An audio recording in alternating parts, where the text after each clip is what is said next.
Begin transmission.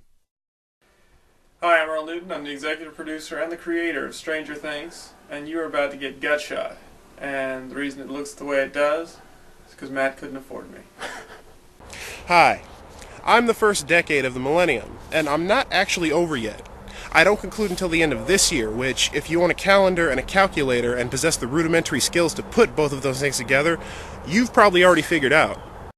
Unfortunately, thanks to every feature writer from Rolling Stone to Time and every douchebag blogger posting their best of the decade list, popular usage has won out again. So if you're out there and you were really hoping to make an impact this decade and thought you had one more year to bring it all home, sorry, you're fucked. Welcome to 2010.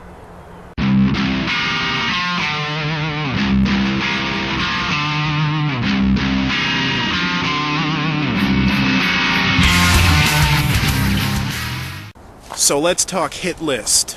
CEOs. Rex Tillerson, Warren Buffett, Rupert Murdoch. If they're in control of a corporate peace pipe, they're on the list. Polluters and corrupters, all of them. Look, I'm not discounting government.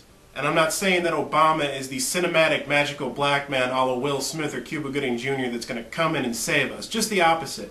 I'm saying that at a certain point and at a certain level, corporations and government become completely interchangeable.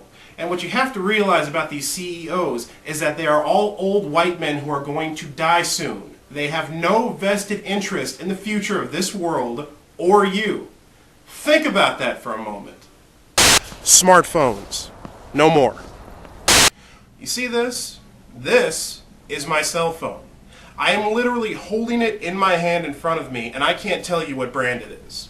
I can tell you it's not a Nexus 1, it's not a Droid, and it is most definitely not an iPhone.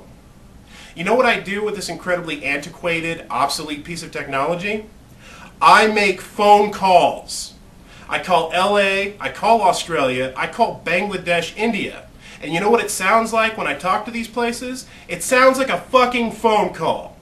And I'm going to tell you something else. Let's forget that you're all paying exorbitant amount of monies to be beta testers for these smartphones while they get all the bugs worked out.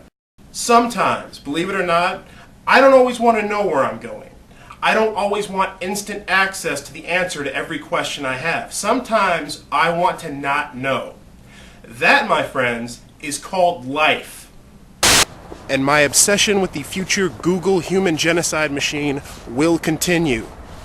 Google is Kaiser Soze, and whether you're searching the web for information, watching a movie, or downloading a video, you are doing his bidding without realizing it.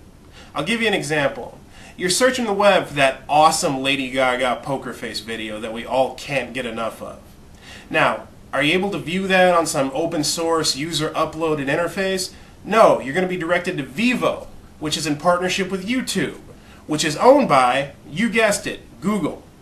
Google has you unwittingly tangled in its machinations, and one day it is going to march you onto a Hungarian gangster-filled boat to your certain death.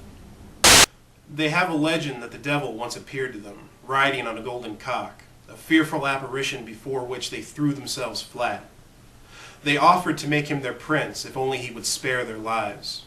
And they say that the devil stayed with them a while and made a tolerably good prince, as princes go in that part of the world. But he looked always over his shoulder for fear that his wife might be pursuing him. He said she was the mother of darkness. His terror was so great that at last it got the better of him and he rode on, rather than let her catch him. Cage Baker, Mother Egypt. Here's all I'm going to say about Haiti. Haiti's worst enemy right now is your micro-attention span. Look, it's great you gave $10 to the Red Cross or whatever the fuck it was. It's awesome that you watched all 3 hours of the network special with Bruce Springsteen and Bono. But when Bruce Springsteen and Bono stop singing about Haiti, that's when Haiti needs you the most. It doesn't have to be an everyday thing. It doesn't have to be a full-time job. All you have to do is not forget. More importantly, you have to let your elected officials and the media know that you haven't forgotten, because believe me folks, your elected officials and the media don't give a shit. Your elected officials want to get back to business as usual, and the media wants you to get over it so they can hit up TMZ.com and find out what their next payday headline is. They don't care, so you have to. 4 years ago, your government and your news media left New Orleans for dead. And you, me, we let it happen. At some point, we have to make a choice to take an interest in the lower 99% of this world that is not based on fear and is not based on oil.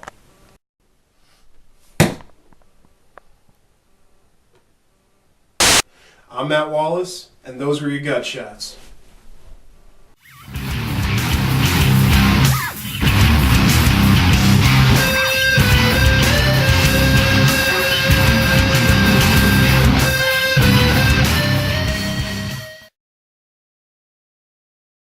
Transmission ends.